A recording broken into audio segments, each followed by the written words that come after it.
Oh, sorry, do you have a joke? Do you want me to start with a joke Yeah, straight yeah. So, away? so the cold open is it's like the joke, and then into the Okay. and like to bear in mind that this is what people like. If this isn't good, that's the viewership gone. Like they just don't. So this is all on you. Okay. So this is a joke that I heard in school, and I'm so bad for remembering jokes. Like if anyone's ever like, tell us a joke, I'm like, oh, I just don't know jokes. A friend of mine in school told this, and it has forever stuck with me. What's the difference between a hare and a rabbit? Don't know. You can pull a hair from your arse, but you can't pull a rabbit. Podcast, podcast, podcast, podcast. Hello, welcome back to the podcast, the show where I have a new guest on each week. Thank you very much to Keane and Creef, who joined me last week all the way from, I was going to say sunny London, but I mean, it's probably much of a muchness, to be honest. Delighted this week to be joined by, well, actually, it's funny, a friend of mine who I was in college with in my same year, but would probably be most commonly known for his radio personality, DJing, bingo loco skills. Is none other than presenter, radio DJ, and personality, like I just mentioned. Jaz Keane, how are you? I'm pretty good. I'm buzzed to be here. Thanks for having me on the podcast with the best name because it's your name It in the is. name of the podcast. I was I, always so jealous of the that's name. that It sounded like just some sort fits. of prayer in the name of the podcast. Amen.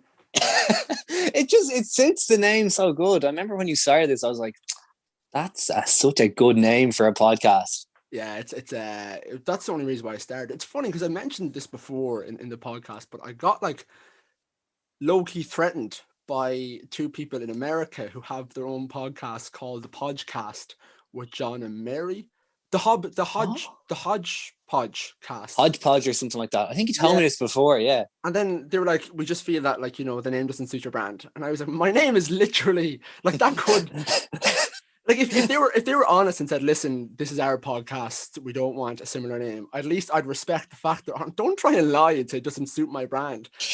we've done it. We've done a comprehensive analysis on you, what you're about, your values, and yeah, unfortunately, your name doesn't suit your brand. We actually thought But Bill sounds better, so we're just suggesting changing into Podge. do you But know what though? I've been so low myself to do something kind of similar because obviously like everyone wants their own name and like just first name, last name as like your Instagram handle. And me having a kind of unusual name, I was like, man, like of course like Jaz Keane will be available on Instagram. Whenever I set up my Instagram account, it wasn't available, hence why my Instagram is Jaz Keane DJ. But I found I was talking about it on the show a couple of weeks ago. 2 years ago, I found the person who has just Jaz Keane, and they're not that active on Instagram. And I actually went and I messaged her. It's a girl called Jasmine Keane. Like her name isn't actually okay, yeah, just it's fine. Jazz, but her username is just Jaz Keane. I messaged her being like, "Hey, I am Jaz Keane. I would really appreciate if I could have your username because I had to put DJ at the end of mine. I'd love if I could just have Jaz Keane. I saw you're not that active on Instagram, so by any chance could I have it?" And no joke, since that message, she has been more active on Instagram than she ever was previously. And I think she's just doing it to mock me. And I follow her. Anytime I see a picture, I like it. So that she knows I'm there and I'm lurking. Like if she wants to like give up the Instagram, I'm like, please, I'm here. I'm ready to go. This is like a low key like Netflix or like a Netflix documentary, but it has to be adapted for a virtual world. So this is the most that they could do.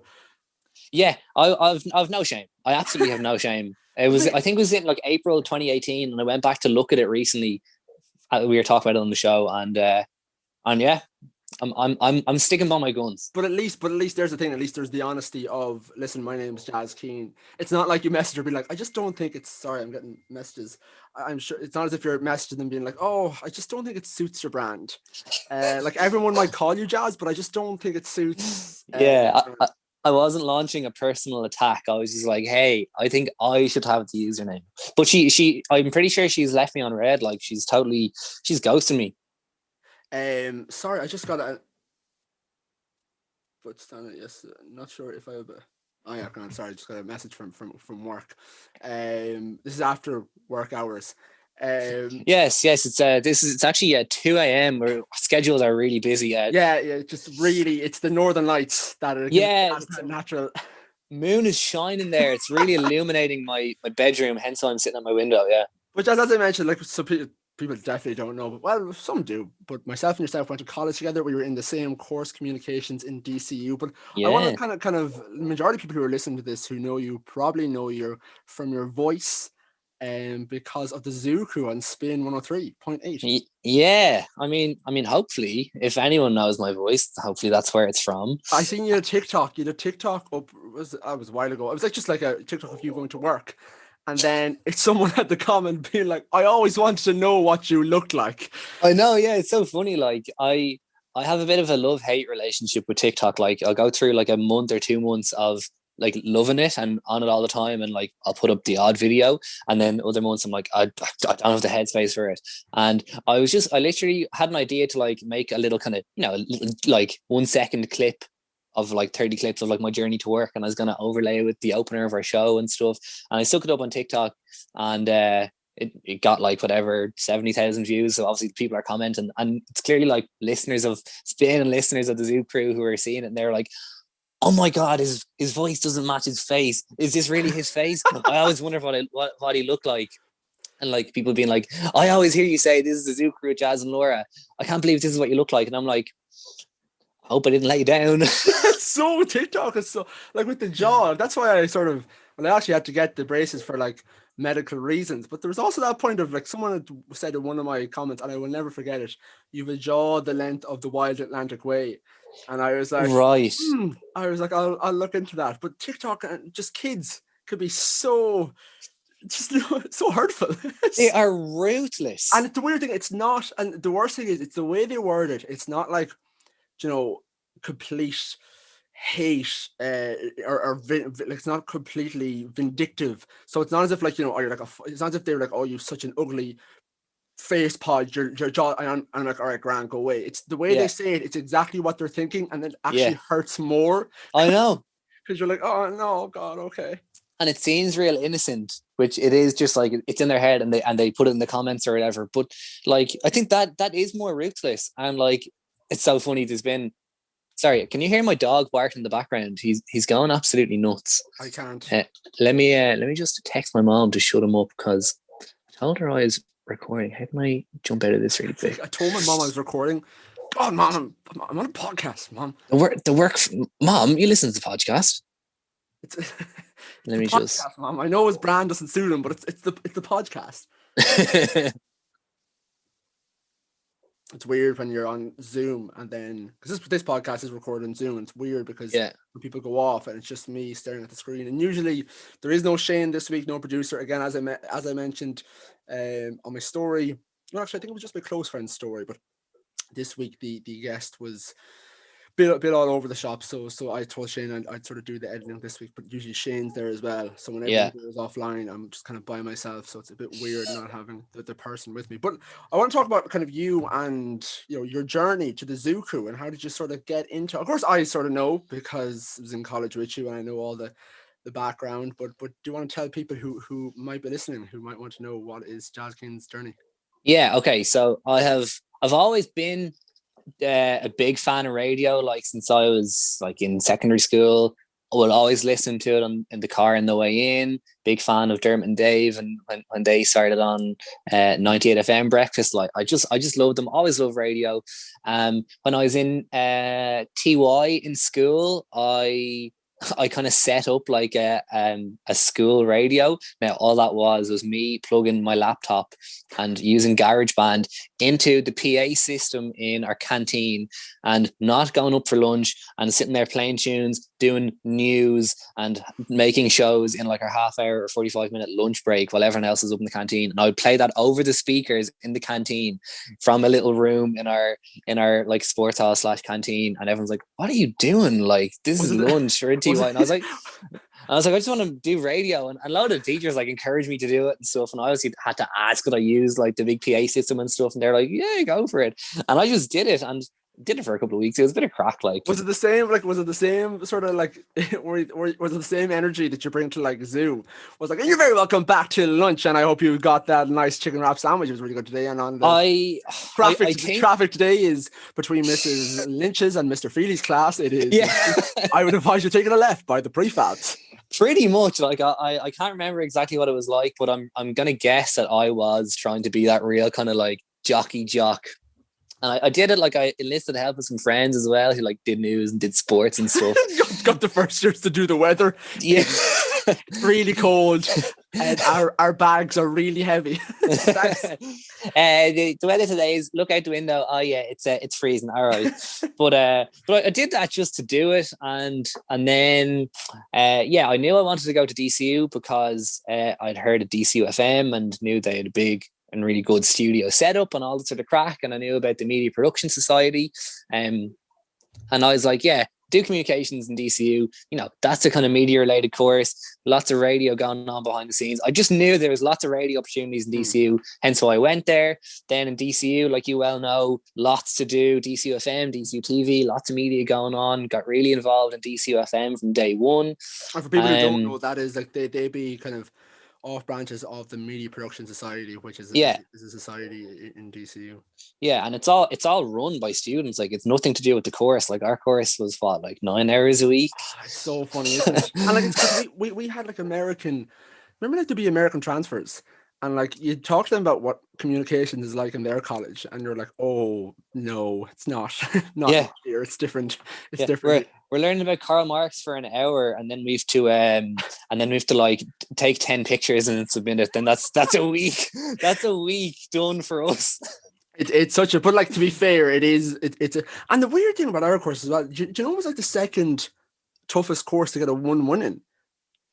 Really? Something ridiculous. Like we had a really big 2-1 rate because like it was yeah. You know, if you've done the bare minimum you put a bit of effort in towards exam time, you can do well.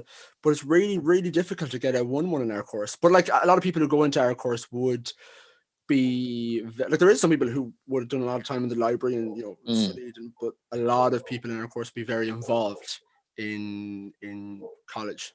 Yeah. But that's the thing. Like I got a 2-1 and I was happy out with a 2-1.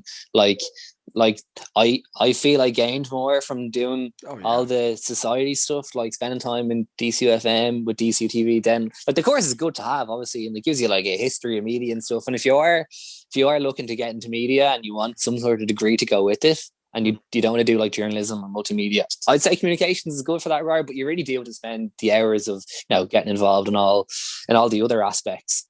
So then from there, the journey continues. You were manager as well of DCU FM for 1 year, 2 years? So just for 1 year. So got really involved in it from day one. Had Jaz and Andy's pre-drinks. Any DCU listeners from our era pod remember coming out of the new bar? You'd be walking up, and this was the old before the reconstruction started happening.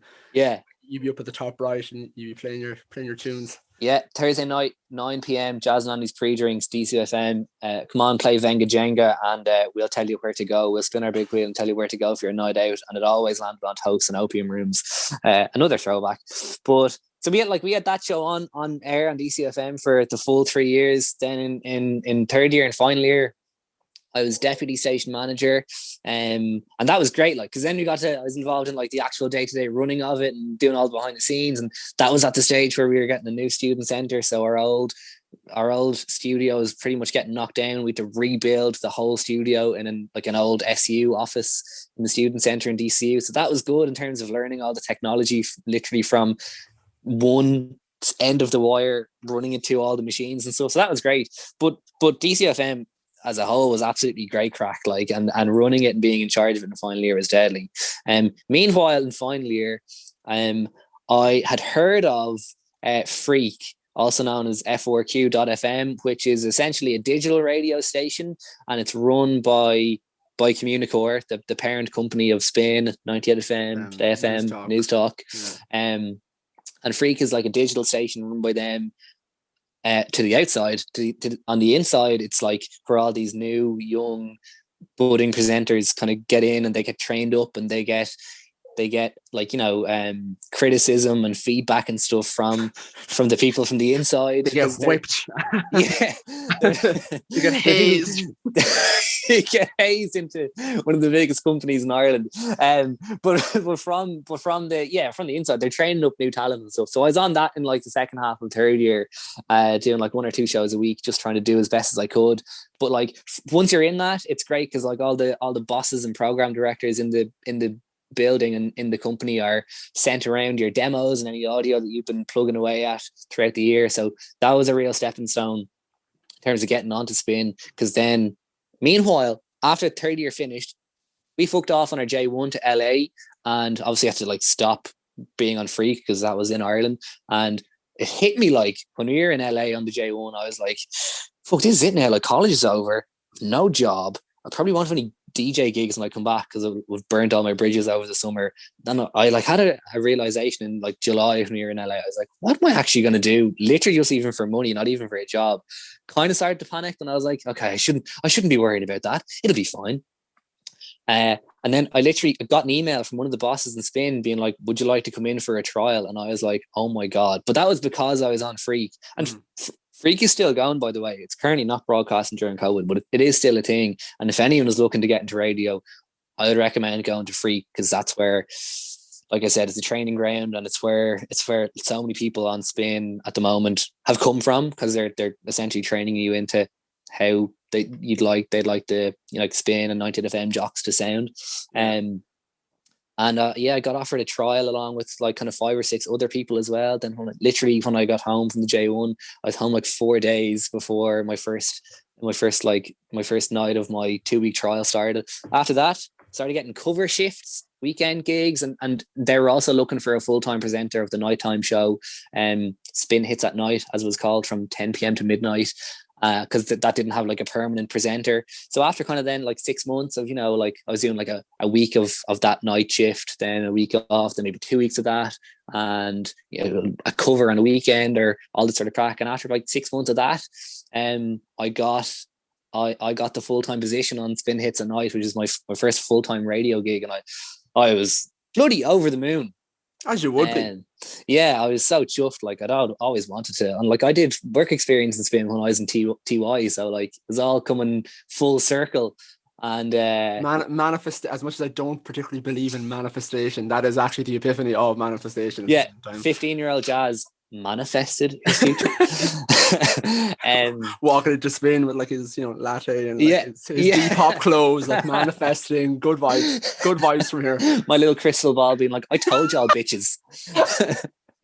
but I got that, and I was on the nighttime show, and I was literally on that show for about 8 months and loving it. And then the Zoo Crew opportunity came up, and like I'd covered the Zoo Crew a couple of weeks while like Martin and Darren, who were the hosts before, and me and Laura, when they were like having holidays and stuff, and I had covered it with Darren, and Marty's off. And then there was a couple of weeks when Marty and Darren were off at the same time, and they put me and Laura in together just to cover for a couple of weeks. So when the opportunity came up, they approached me and Laura to do it together, and we're like, hell yeah, this is so cool. And then we did it.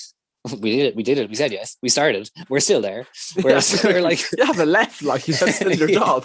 Yeah, they actually just wanted us for 1 week, and we've said we're not leaving. But no, we're 2 years, 2 and a bit years, 2 and like a quarter years on the Zoo. 2018 that you started on it. Yes, it was October. October, November 2018, which would be just over 2 years ago, which is mad, and here we are, and it's still great crack. And funny enough, who covers you if you're like sick? So are you like, haha, I remember when I used to cover. You'll be here one day, kid. Funnily enough, sticking with the whole DCU story, it's Andy, isn't it? Andy Gleason covers. So Andy from the aforementioned Jazz and Andy's pre-drinks, like you'll know Andy, like one of my best friends. he's a big radio head as well, and he's in essentially a band as well, Tug Pyrovillas.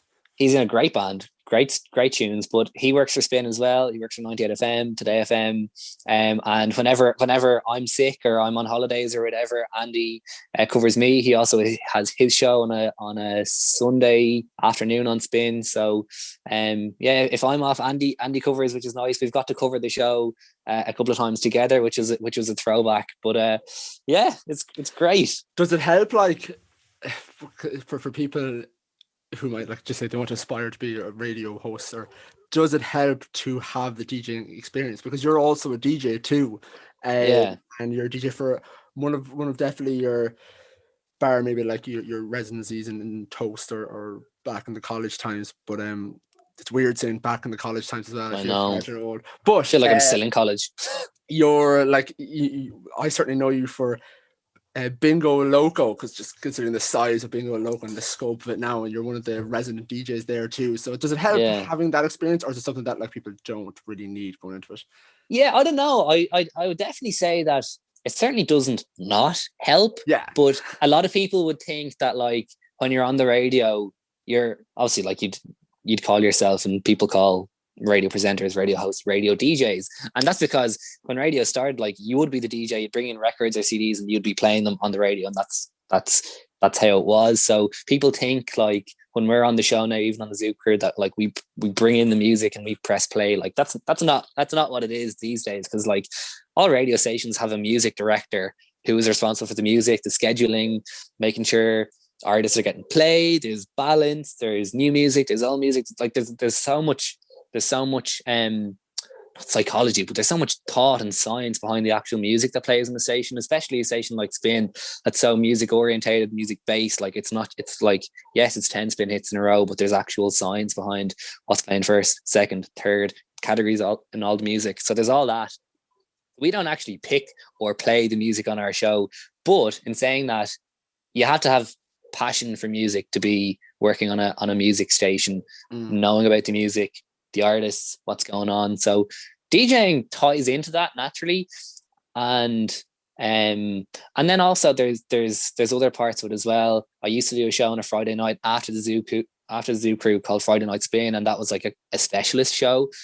But I got to DJ that. Like I'd prepare a 2-hour mix of me actually DJing. I'd talk over the songs, and I would pick the music, because that was like 10 o'clock on a Friday night, so that's different to your daytime schedule. Yeah. So that was a time, and that's an example when DJing and radio does cross over, because you are literally mixing the two. You are DJing on air and stuff, so that's cool. And even on Zoo Crew on a Friday night, we do the Friday foreplay, which is prepared by me, and that's a mini mix, like a 15-minute mini mix, 4 songs back to back in the mix to kick off your Friday night. And that just roll the eyes just came off the tongue. You can't even say it without. Sorry, I can't say Friday foreplay without saying 4 songs back to back in the mix to kick off Friday night. It just happens. Even when if you're a girlfriend or a girl, Friday foreplay, you're like, oh fuck. it's like or tunes back to back to get started on Friday night. It's like Jazz. It's Friday night. Fancy some foreplay? Friday foreplay. 4 songs back to back in the mix to kick off your Friday night. Hell yeah, sign me up. Like, that's it, Jazz. I'm done, Jazz. We're over. We're finished. I thought we could spend some alone time. 4 songs back to back in the mix.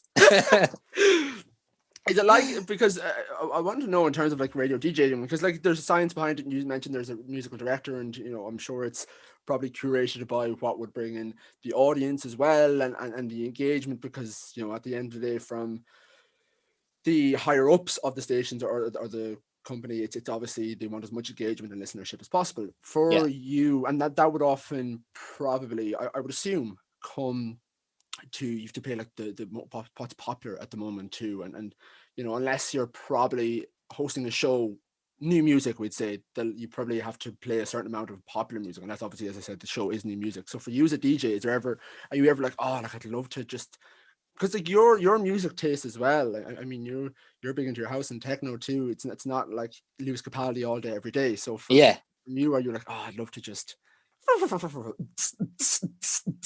yeah, that's true. And people are like, to not get sick of the music, and like, no is the short answer to that, because like it's popular music for a reason. Like it follows some sort of a formula that that people automatically like the music, so therefore it's good, therefore it's played in the radio, therefore you do like it. Like, but yeah, obviously there's times when you'd want to like stick in a little bit of whatever else, but it's part of the job to play the hits and play the music that's in the station's format. But like every show, like we have the odd couple of segments on our show where we have a little bit of freedom. Like the last song on the show, we have a segment called Alpha Battle, where, you know, Laura and I will both pick a song beginning with the same letter of the alphabet, and then we'd put up an Instagram poll and the listeners would choose. So like when it comes to that, you have a bit of freedom, and, you know, I'll get to pick the song that I want to go in for that. So you do have a little bit of freedom in that. Obviously you can't take the absolute piss with that sort of crack,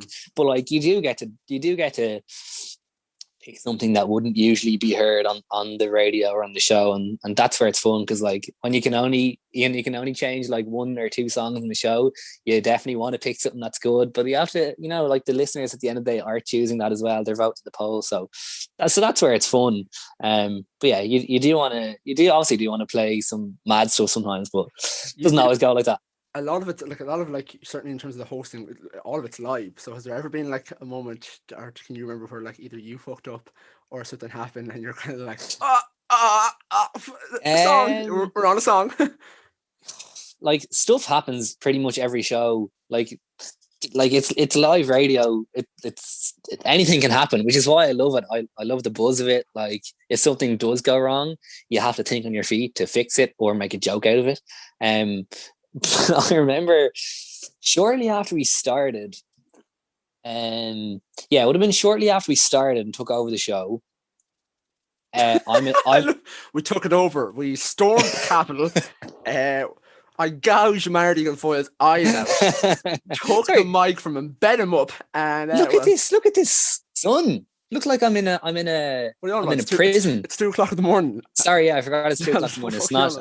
It's absolutely not. That's a mirror from the moon, actually. Yeah, looks like I'm in a sun prison. No, do you know the end of Interstellar?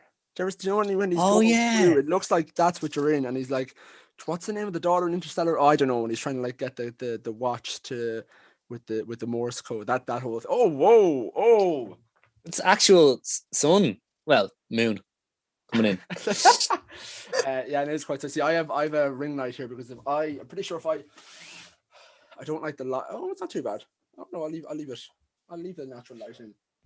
Yeah, I have my ring light's there somewhere. Is it over there? I can't really see. Yeah, but I'm a big fan of natural light, hence why I'm sitting at my window. What were we saying? You were talking about Monday. Sorry. Yes. So shortly after we started on the show, I'm a Celebrity was on, and we were doing a feature every week where we'd essentially do a bush hooker trial ourselves. And I remember one of the weeks I was doing the trial, and the trial was eating mealworms, like the tiny little dried worms, essentially. Yeah, like in the show. And I found them in Dublin. Like you feed them to, like, if you have a pet lizard or whatever, like they eat that sort of crack. So I found I bought a box of them, and it was like, you know, like a box that size. There was like a couple of thousand little dried worms in it, and I brought that into the show, and we were on Instagram Live as well as being on air. And I like took a spoonful of the worms, and the taste obviously was rotten, and it really took me by surprise. And I was like, oh fuck, oh god. And I was like, there's so many things going through my head. I was like, we're on air, we're also on Instagram Live, we've only been on this show like 2 months, and I've already dropped an F-bomb at like 7:30, which, like, it's not the end of the world, but like when you're still new to it, I'm like, oh god, what's it going to be like? And, you know, if it happens the odd time these days, not from us but from callers or whatever, and like nothing happens, you just say, oh, sorry about that, move on. Because we were so new to the show, I was like, this is it, I'm done. And I was so paro that, you know, the way on Instagram Lives you can like share them after. At this stage, you wouldn't share them as an IGTV, but you'd share them and it would be viewable on your story for 24 hours, that sort of way. Yeah. I was like, when we finished the Instagram Live, I was like, we have to get rid of that. I can't post that now because that's evidence of me saying fuck on the radio. And I was so paro, and I was like, you know what? It happens. It just happens, and you just move on. And has there ever been, like, because you mentioned there are callers, has there ever been like a particular caller that was just like wild or crazy or just... So recently, so our current situation at the moment, due to COVID is I'm broadcasting from the studio. Laura's actually broadcasting from home, just as like a precautionary measure. So we've minimal people in the building, and it's been like that since the start of the year. And sometimes on Spin and other stations as well, an insider secret is sometimes when you've callers on and you're playing games, you're getting them to tell a story or whatever. Sometimes you'd pre-record those calls in like the songs between your on-air links, just so that you can, if the caller is shiting on for 5 minutes, you can edit that and get it nice and slick for yourself. Also, if they say anything controversial, drop an F-bomb, you can edit that up, and then like you just kind of play it out as live. It sounds live. It's just a little kind of trick as well to make shows very slick. But because Laura's at home at the moment, we've lost the ability to pre-record just because the way the desk is set up, we can't send a pre-recorded feed to her. So all of our calls, all of our games, everything for the last little while is all live, which I love because it's the way radio is supposed to be. Yeah. Like, and again, anything can happen, anything can go wrong, which gives me a bit of a buzz. And there's just been a few kind of head to balls recently that have been coming on, dropping F-bombs and stuff. I think we were doing some sort of relationship dilemma recently, and it was about money and being tight in a relationship. And we just fell on. And he was like, I will fuck your one. Like, he's only leading up. And like, even though it's 9 o'clock, we're like, oh man, yeah, just take it easy there, And because like, you still want him on, but you don't want to be like, you don't take the piss either. Yeah, so I was like, okay, we'll leave him on. Like, I won't just cut him off now. He's going on. He's like, and also fuck that, like it's about, and I'm like, oh, for God's sake, like, because like it's grand if you let one slip, you can't do anything about it. But because I was like, he'll probably be grand and let another one go, I was like, okay, I could actually probably be in trouble for keeping him on air right now. So I was like, all right, man, see you later. Ask gas, because like I've never done live radio bar like the time you were on it, but like it was I was when I was on it with you, I was slightly nervous for some reason in case I said anything that might have been or gotten ye in trouble. Not that I had anything planned, but like it's a different, everything's like, it's the same with like stage and film. It's a different from those who've been on it. Not that I fucking know, but it's a very different concept. Except the only difference is when you're talking about acting, like you have a play. You know what you're doing, whereas this, it's all kind of live, and your personality just trying to kind of keep the momentum going. And then of course you're letting lads like him, who seems like a lovely partner. I would love. I actually bought myself a PS5. Speaking of being tight, I don't know why it popped in my head, but I bought a PS5 yesterday, and I actually wanted to see because I'm having not a debate, but me and someone are having like a back and forth, and I'm thinking of reselling mine, but like for a little bit more. Okay. And now I'm here's my thing. I don't agree with people selling. Okay, first of all, if it was like medical devices or something that would like save people's lives, I'm not going to resell it at a higher price. Same with like concert tickets or something that I don't believe should be sold higher, because like the difference with like a PlayStation or something like that, there's going to be more of them. They're going to be around for years. Concert's different. It's an experience. You want to see someone who you love hearing them sing. It's a completely different. Yeah, there's like fandom and people who are so passionate about seeing an artist involved and that sort of crack. Yeah, whereas if someone wants to pay an extra $150 for a PlayStation 5 because they can't wait an extra month, and I have one there and I'm not using it that much, I mean, do I not have the right to be like, do you know what, man, take it? Yeah, I don't know. I'm not buying bulk. I'm not buying like 16 of them and buying them. It was originally bought for myself, and now I just know that there's such a high demand, people will be willing to pay. So I'll probably take it and then wait the extra month and then just buy one for technically cheaper. But I don't know. Go on. The bigger pressing matter here is the fact that you have one and you're not using it. What's going on there? I only bought it like 2 days ago. It's arriving today. I think I was thinking to myself, between recording, between work, between getting, like, I do a good bit of running and I'm trying to get a bit fit. I'm trying to do a marathon in like 2 months. So like between all that, I'm trying to think to myself, when would I have adequate time to really enjoy it? And I won't. Like, I will obviously get to play it every now and again, but I won't. Whereas if I could get an extra couple of bob in my pocket and it would make someone's day happier. Should I not take the entrepreneurial opportunity? Yeah, I definitely can see both sides here. I like to make a quick buck. Like nobody, like everyone likes a nice bit of money. So talk maths with me here. How much are you buying a PS5 for these days, and what's the markup you're thinking about putting on? Because I think that it comes down to the markup. So PS5 500, okay, Okay. 520, I think, between shipping. Okay. And I think markup, I'm thinking 7.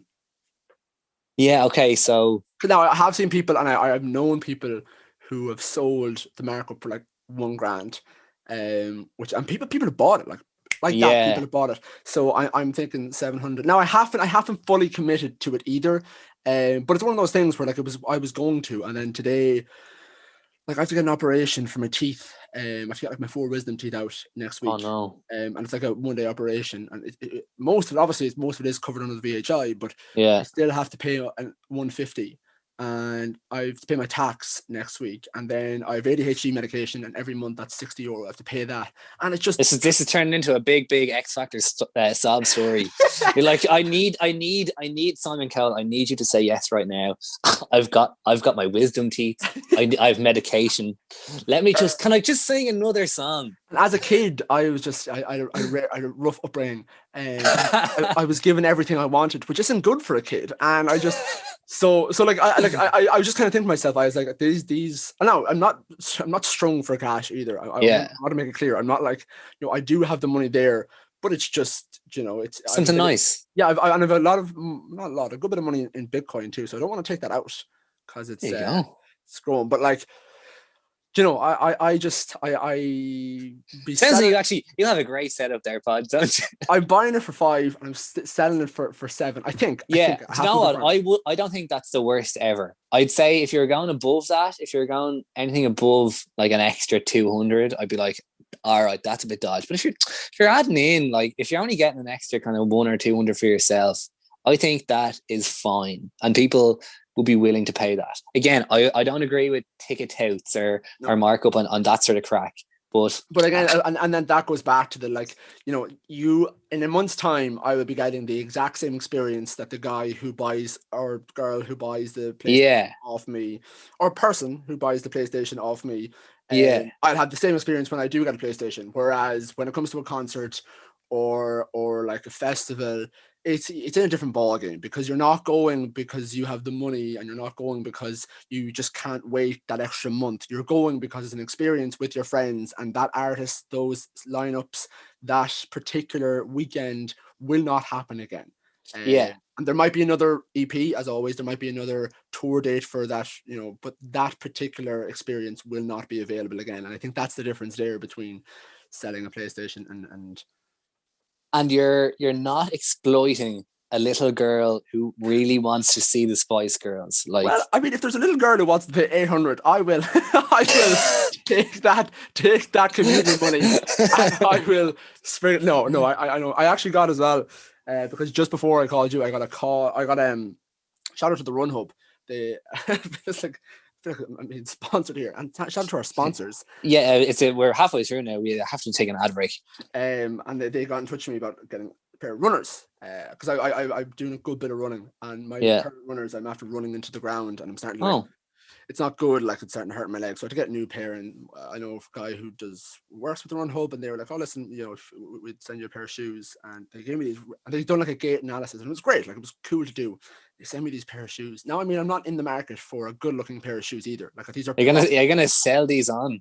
You're gonna sell the free runners that you got because you're running recently. Like, you know what? Those shoes that have holes in them that I've ran to the ground, they're actually not that bad. I could definitely make a quick 150 on these runners. I'll sell these. I mean, like, listen, it's not a concert. I can have the same experience in these shoes as if I wait an extra month. So like, I'm not like, with running shoes, I'm not like going to be wearing them for fashion. Okay, they're not fashionable shoes. I'm not buying. It's not like a pair of Nikes that you want to go with your khaki pants. But these, they're not. So I don't know if you could see. Okay, they look fine there. They actually look fine there. They look pretty good there. Yeah. What's Hoka? Hoka's the brand, is it? Yeah, like, it's a running brand. But like, these thick boys, it's a good 2 inches. These are like platforms. Like, platforms, the size of them. But yeah, I got them just before I came, and I done a run up the street. Oh, nice. And then I turned around. Yeah. Back, and I was like, but yeah, that was my Yes, I'm getting a PlayStation, and I think I'm selling it on. I still haven't fully confirmed, because I might get it and I might look at it and it might be like a child, Yeah, might be like a child. Like, I don't want to give it up for adoption. So I want to, yeah, yeah, yeah. you know, that when people have kids and they're like, I don't want to adopt it now. Do I want the money? I could have the exact same experience in 9 months' time as the person I just. You know, it's coming from inside me. Surely it's going to be the same as the first one. I don't know. Oh, How are your braces, by the way? Because I think I'm going to be getting braces very soon. oh really? Yeah. Yeah, grand. Like, so it's getting worse in terms of my underbite, and they said it would. The straighter my teeth get, the worse my underbite will get, which Yeah. is what I expected. And then after the 2 years, I have to get double jaw surgery, so they're going to break my jaws. And I feel bad for like regular listeners of the podcast, because I say it every week, whether the guest brings it up or me, because if someone's bringing it up at some stage. Yeah. Oh, coming to the end of the show. So did I tell you I had braces? But yeah, so to get double jaw surgery, and they're going to relocate, like, kind of put my bite in place, and then my underbite will be back to normal. That's interesting. And have an underbite. And have any other guests offered to break your jaw for free? Because I mean, if you're looking to save a few quid, that is, if I get that joke one more time, I will jump off a bridge in the hopes to break my own jaw. It's too easy. not to play the X Factor card, but I mean, you know, the braces are costing me 7,000 as well. And it's a lot of money. It actually, to be fair, I mean, like, it's one of those things, though. It's like, you know, it's the reason why you save money. Yeah. You know, it's like you get a car, or you get plastic surgery, or you do something that, like, you know, it's an investment in it is. But it's just tough, because I was never good at saving money as a kid, never. And I'm not that great at it now either. A little bit better, but not that great. And it's just annoying that the first time in my life I've started to actually save money, and now I can just throw it all away.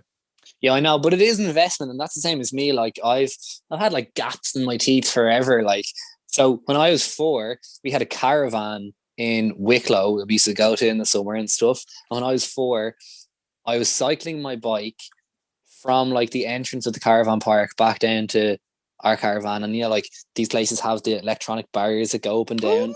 Ooh. And my mom was driving the car in front, because I think she'd like driven up to get a bottle of gas for the caravan or something. I'd cycle my bike up, we were going back down, and just the barriers that be at car parks, those ones.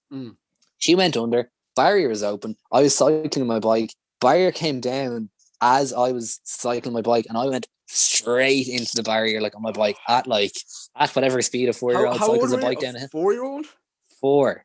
And that's and from that moment I had to like get one of my teeth taken out. It was cracked in the gum and stuff. So I've always had a gap in my 2 front teeth.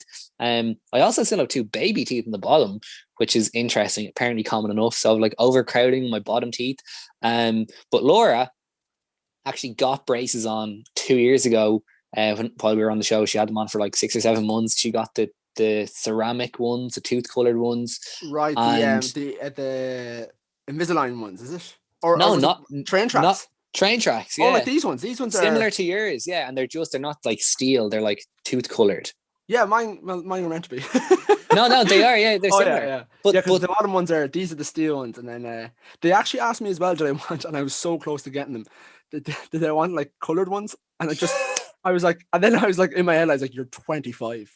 Yeah. You cannot go around with blue and purple braces. Hi, girls. Although, I thought braces were cool back in the day. Going to teenage discos, you kind of wanted to be the person with braces. But Laura had them on, same as yourself, and they're so discreet, and her teeth came out lovely. So she's kind of convinced me to get them. Like, I've always thought about it. So I'm in the process. I got a filling this morning. I think I'm gonna have the braces on in like a couple of months, which would be cool. And they recommended that I do the same as you. I get the ceramic on top and the steel on the bottom. Yeah, it's a little extra, I think, like, so yeah, not to put it out there, but like, it's that extra money, so I do need to sell on the PlayStation 5.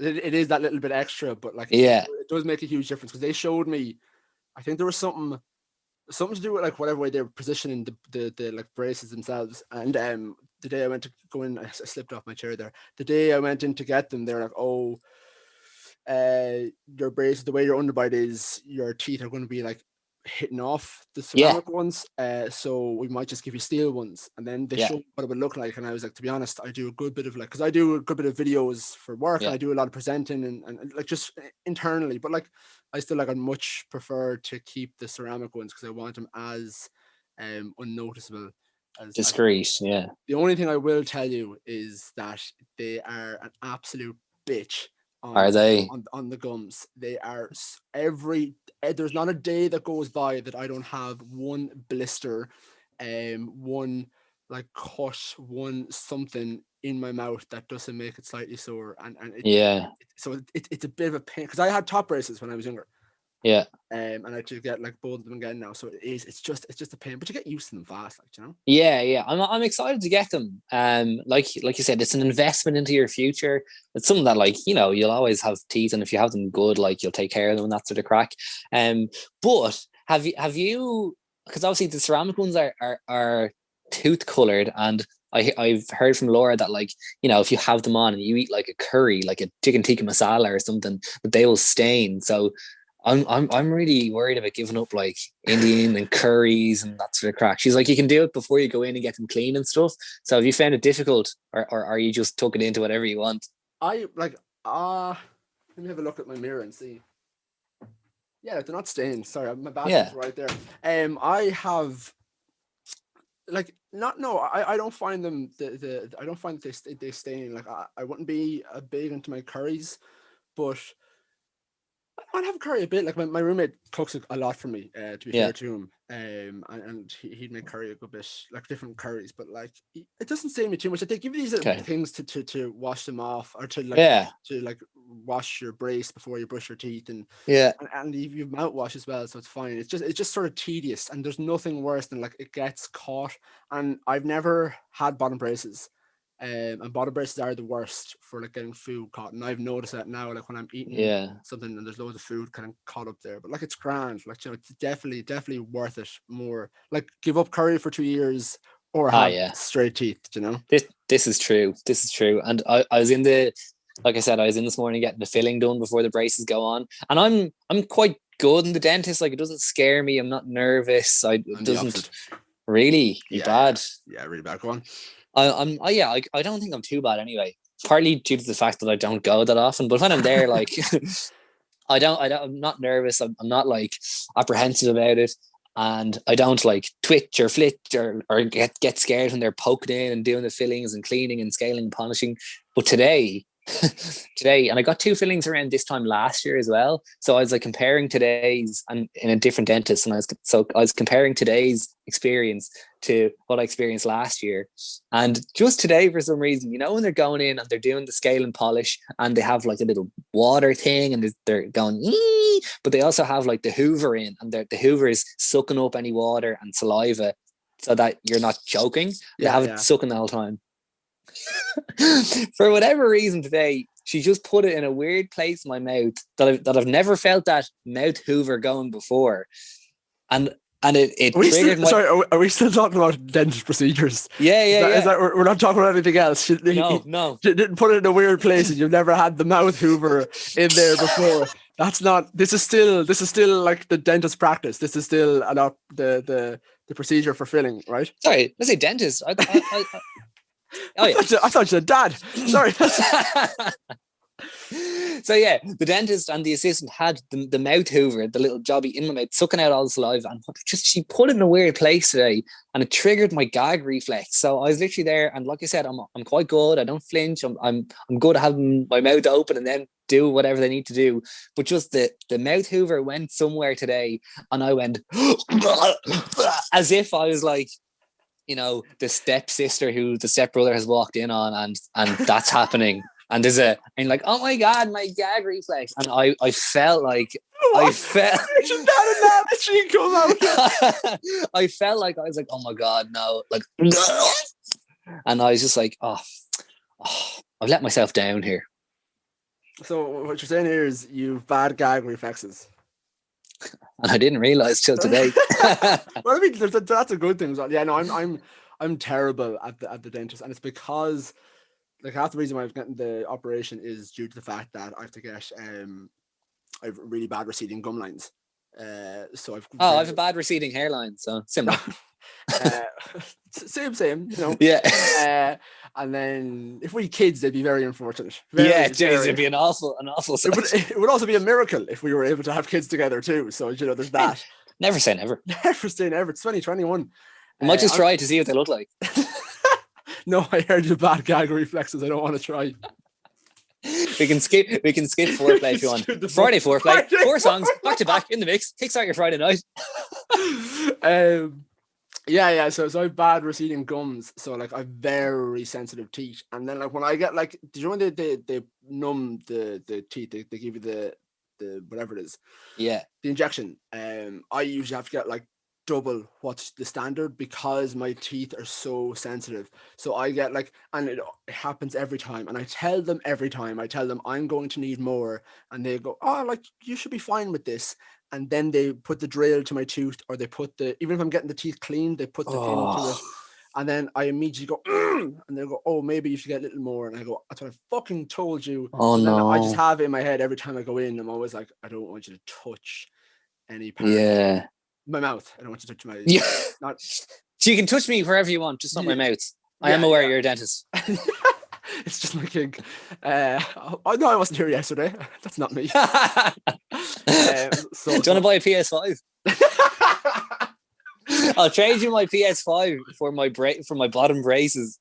It's but like because I was actually talking to someone yesterday. I've had a lot of operations though, like a lot of like hospital operations. So going to the hospital to get an operation does not faze me whatsoever. Yeah. I've had in the 15 around 15. Have you like? Would you be weird going to the hospital? Would you? I'm not a fan of hospitals, but no, I haven't been. I'm not like you who have been in loads. I don't know many people who are like delighted. Hospital. You know, yes. Yeah, this is true. I suppose I had to. I one of my friends drop kicked me in the knee when we were in transition year while on the bouncy castle, and he fractured my knee and tore I'd say like 80% tore my ACL. It was like hanging on by a thread. So I had to go under anesthetic so they could bend or straighten out my leg to put a cast on. It wasn't an operation. It was just knocking me out so they could literally bend, like hyper flex or whatever they call it, straighten the leg that it's actually bent straight and then put the cast on, because that was going to be very painful. Yeah, I'd see that. Yeah, kind of uncomfortable. However, I've been in the hospital a couple of times recently because I have a blood clot, which is mad. It's very small and it's been taken care of. I'm currently taking blood thinners for that, but that was a scary moment. In October of last year, I found out I had a blood clot. I honestly thought I was going to die because I didn't know that you could just get these randomly, and I thought it was a girl who I saw who had COVID, and she's our age. She's like in I think she could be 26, so like a year older. But yeah. She got COVID, and then she very very very similarly, she had loads of blood clots from it, and now she take blood thinners like. Apparently, blood clots are some sort of a side effect or whatever of COVID. Apparently, that's a thing recently. Now, I haven't had COVID, not that I know of. But again, no reason for my blood clot, unless I did have COVID and didn't know. But I was in the hospital a little bit before Christmas, and I was, like, to get like an ultrasound on my leg, which is like, they're like, are you pregnant? I was like, I don't think so. And that was mad because she proper like lubed up my leg and had the thing going up. It was a mad experience. Then I also had to go in for a precautionary CT scan, because when you have a clot, it was like in the bottom of my right leg. So to make sure it's not going up to the lung, because that's when it can get very serious. Yeah. Thank God mine wasn't, and it was very small, very easily dealt with. But I had to go in for a precautionary CT scan. And again, like, the hospitals are mad at the moment. Like, all those nurses and doctors are totally overworked, and they have to try and people who aren't on COVID wards and stuff, they have to try and get them in and out very quick, so they're not like putting them at risk and stuff. So they're so overworked, and they're really like working on the edge of the limit in terms of what they can do. And they're so good for doing that. But I really experienced that when I was in getting the CT scan. Like, in fairness, I was in and out in like 15-20 minutes, which was great, like no waiting around. The funniest thing happened to me when I was getting the CT scan. So obviously I was lying on the bed, and they have to, when they're doing stuff about the blood, they have to put dye in your body so that the blood illuminates so that they can see it in the CT scan. I had to drink like a gallon of essentially like licorice juice the 24 hours before my CT scan. It was rotten. They had to inject me with, again, a dye that makes your blood illuminate when you're going into the CT scan. So heroin. I was fucked. I did not know what was going on. They was like, yeah, we're going to shoot you up now. I was like, all right, doc. So I was lying in the bed, and obviously there's wires and stuff going into me, and I had to take my jocks, my pants down, jocks were up, and I had to have my t-shirt up while they were just getting stuff ready. I don't know. But the nurse who was there, she was really nice. And when she was doing that, I was lying down, pants were down, jocks were on, but she lifted up my top. And when she did that, she goes, oh, look at you. You're as brown as a berry. Like looking at my belly. And I was just like she was clearly just like a mom. Like you could tell there was like mom vibes off her. And she was like, look at you, you're as brown as a berry. And I was like, my stomach is like kind of are brown though. I don't know.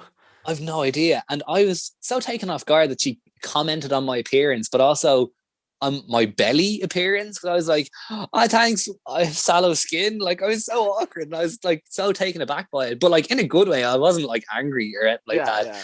But I was like, oh, thanks, yeah, like it's not a tan, like it's the middle of winter. She's like, oh yeah, that's lovely. And I was like, oh, and ever since I can't stop saying, look at you, you're as brown as a berry. So yeah, I have to give a shout out to my belly for keeping so tan even in the depths of winter while getting a CT scan that other people are noticing. Did you ever get a colonoscopy? No. I get is that the camera up the arse? Camera up the arse, yeah. Jesus. And I had to get a colonoscopy, but they give you this thing, like they give you this like mix that you have to, much like the jelly, where you have to eat like the day before to so they can see it with the ultrasound. Yeah. The colonoscopy, it's the polar opposite. They give you something to empty your entire insides. Yeah. But like it's you wouldn't want anything sitting there getting in the way of the camera. Yeah. Yeah. But like it's like this formula when you drink. And it's literally, this is viewers or listeners' discretion, be advised. But like it's like you're a rocket, but instead of fire or fuel, it's just water that shoots out of you for like a day. And like you could be sitting there, and it's not like when you're gonna like, you need to go to the bathroom or maybe there's some wind coming. You don't know. This is silent, and you don't know what's happening. You're sitting there, and you're like, oh fuck, and then away. So it's not. I wouldn't be advised to go for a colonoscopy, and I don't know why I mentioned that, but so as in like your body won't give you a warning when you need to go. Not really. No, it just shoots down. Yeah. Like so did you get caught off guard? No, you can kind of like you can feel it. You're like, oh fuck, and you can hold it in for a second, but like, okay, right. You don't have much time. Like you're on the clock. It's like a bush chucker trial. Yeah, it's seconds. Like a 10-second warning. No matter where you are, drop everything and get yourself to a toilet. I actually meant to mention this earlier on in terms of like before we get a bit progressively getting weirder and weirder. Yeah, this took a nosedive. So I gotta like pull it back. This took a nosedive literally into your ass. It did take a nose. The scene was set with your joke with the cold open. The scene was set with the cold open. This is true. I love when things come full circle. Yeah. Manifestation. When you were we manifested this. You the Spin 103 recently got, I guess, some publicity, I guess we could call it. I don't even know if they weren't mentioned, but we're talking about the young, actually the person who was driving a car, who was on the motorway being chased by what seemed all of Ireland's Garda Force. This is like Grand Theft Auto Dublin. Where she drove from Ballymun to Bray, or from Bray to Ballymun. I think did she go from Ballymun to Bray to Ballymun? I think she might have. She went over to like McDonald's and then came back, and like it was bizarre. The whole I seen a meme, or like it was not a meme, it was a tweet, and it was like those claps. It's like, don't you say you can't. Do you ever see those? It's like a clap between each word. And it was like, don't say there's enough time in the day if you can nap, throw your mom a surprise party, and get chased by the guards. Yeah. So this was mad. So when this was all breaking, some of the people in Spain, we were talking about it because as she was live streaming her Garda chase, if you haven't seen it, like she is live streaming her chase, and there's like 20 Garda cars behind her. And she's live streaming it, giving out stick to all the guards. Spin 1038 is on in the background. You can hear 10 spin hits in a row playing. You can hear Steve K, who does the show before us. He's on and he's being brilliant. And he was talking about International Women's Day, which I thought was brilliant in the middle of this. And yeah, I don't know if it's like guerrilla marketing. I mean, it's like it's advertising for the brand where you wouldn't usually see it, but once the message is out there, once the brand's getting out there, it shows that people are listening to our radio station. No matter what the circumstance, people always love a bit of spin. No matter what, I think it's weird because like she's singing along to songs as well. I seen someone also edited out the spin and put in Olivia Rodriguez driver's license. It was like, oh, dry. So if you want to see the video, it's out there somewhere. You can find it. It's pretty. It's a funny one. It's mad. It's mad. And people were also saying on Twitter, they were making reference to the fact that you could hear the radio and you could hear Steve K do 10 spin hits in there on the background. And when you're playing GTA, you're not doing any missions, you've just robbed a really nice car, you're hightailing it, you have 3 or 4 of the stars, the wanted stars. There's like 6 of those big police jeeps following you and chasing you. You have the chopper up above and you're flicking around the radio stations and you're on like Radio Los Santos, and it's all the lads being like, hey, you're listening to Radio Los Santos, we got Carlos on the line. Carlos, what's going on? We hear your wife is giving you shit. She's like, oh, my wife, man, I fucking hate that bitch. No, it's a fucker. I don't give a fuck. What's the guy that was saying the tight money? He was like, oh, fuck the bit. I messed it up. It would have been a good joke if I actually remembered. Yeah. What it was he said. Yeah, it was at the very end of the video as well. She gets out of the car and like she just goes to stroll, and there's just this big, like, it looks like a country guard from the middle of Mayo, just fucking rubby tackles her to the ground. Yeah, but it's mad because like you never see car chases or anything like that in Ireland. Like as it's kind of interesting and somewhat entertaining to watch because we never get any of that. But like, do you reckon for the guards that's a bit of a buzz? Like because the guards who are in the big like Garda traffic corps cars and the armed guards, whatever. Like obviously it wasn't a gun chase and it wasn't anything like that. But do you reckon it's a bit of excitement for them as well? They're like, this mad bitch now, to catch her and make sure she doesn't crash into anyone, kill anyone. I see like people like giving out about the guards. I'd say like they probably didn't know who was in the car as well. Like, this is true. So they actually do have to react like it's a psycho murder. But like I feel like it definitely had to have gotten to a stage where like whoever was the very last of the Garda car was like, what are we chasing? Not a clue. Not a clue, man. I'm just driving. I thought there was a meeting, to be honest. I don't know what's going on. I just helped a young fellow off the bike and then got the call. So I'm car number 9 here. So great crack. But do you reckon any of them realize that like your one was live streaming? Because like definitely, surely they would have caught on to it and be like, here it's just this mad bitch who's shouting out her window of this white Merc being like, oh, I'm smoking them. Yes, mom. Whatever, Fox, whatever his name is, he's after doing me rotten. Yeah, and then the end's my favorite bit. Right, go on, good luck. I've had me fun. And then she just turns off the live stream. I don't know. Go on. I went on to her Instagram as well while this was all happening because you could see her Instagram handle in the live stream or whatever. And I went and checked her story, and like that, she had stories up of at the middle of the day. She was in her pajamas. She was taking a nap. She'd organized a birthday party for her ma. Literally in her PJs at 5 p.m. and then 7 p.m. she was hightailing it down the M50 with 12 Garda cars behind her. So she got last time I checked, and this was the night of, it was on like 10,000 followers. Oh yeah. I don't know what opportunities are going to come from that, and I definitely am not condoning, if you're looking for a quick growth on social media, getting 5 stars out in Ballymun. It's not. I mean, it might have worked, but I wouldn't be saying it's a substantial career. It's definitely not a great foundation for a future career either. At least you can do a swipe up now. Yes. You know, every cloud. Every cloud is. Jazz, before we go, I kind of want to ask, what is, in terms of like, you're in the radio now. Do you have like, where would jazz be in? And I'm not talking about the music form. Where would jazz be in? How long have you been doing this? 2 years. So I always like to give however long the person has been doing this exactly, and to double that. Where would you ideally be?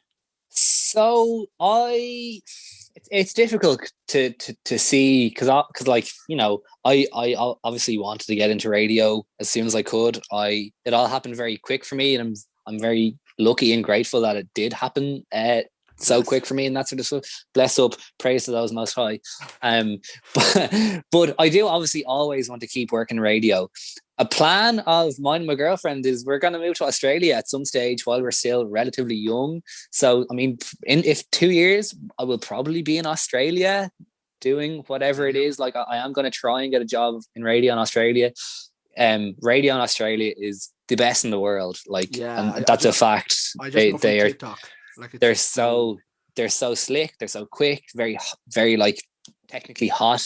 They're the best in the world radio. Like, we listen to Australian radio stations for inspiration, and just because they're so good. So it will be a dream to work in radio over there. I'm thinking about how I can plan to make a move and and try and get into it. But like, it's literally on a different level over there. So I certainly won't be walking into a job, but I'm going to give it my best shot. So I'll probably be in Australia in 2 years, hopefully working radio. I will be back shortly after. Like, it's not going to be, I don't think it's going to be a lifetime thing, but I'll probably be always on the radio in some sort. I'll probably also be DJing in Everly on a Wednesday or something like that. I don't know. But once gigs and stuff open back up again and start again, I'll be DJing. I'll be doing bingo loco gigs and that sort of crack. So I'll be around. And I'll have straight teeth. And you'll have straight teeth. Well, Jazz, thank you very much for joining me. If people do want to follow you or go check out your stuff with Instagram first, is it? I mean, like, spin every weekday for the Zoom group, but if they want to, if you don't want to listen to my show but follow my Instagram, you can do that. On Instagram I'm at Jaz Keane DJ. Please don't follow at Jaz Keane, because like I said earlier, that's that fucking bitch who has the username who doesn't use her Instagram. So I'm at Jaz Keane DJ on Instagram. I'm at Jaz Keane on Twitter. All the rest, just search Jaz Keane. I'll come up. If you'd like to listen to the Zoo Crew, Monday to Friday, 7 to 10 p.m. Spin 1038 in Dublin, Spin Southwest and Southwest region of the country. And yeah, that's about that. Well, Jaz, thank you very much for joining me. So I'm assuming tonight Friday foreplay is on the table. Yes, Friday foreplay. We are recording. We're recording this on a Friday. Zoo Crew is live from 7 p.m. You know how we kick off the show on Fridays. 4 songs back to back in the mix. It is a Friday foreplay as we kick off the Zoo Crew. Jesus, sorry, yeah, that's on. That's happening. Yeah. Oh, Jaz, you're so good at foreplay.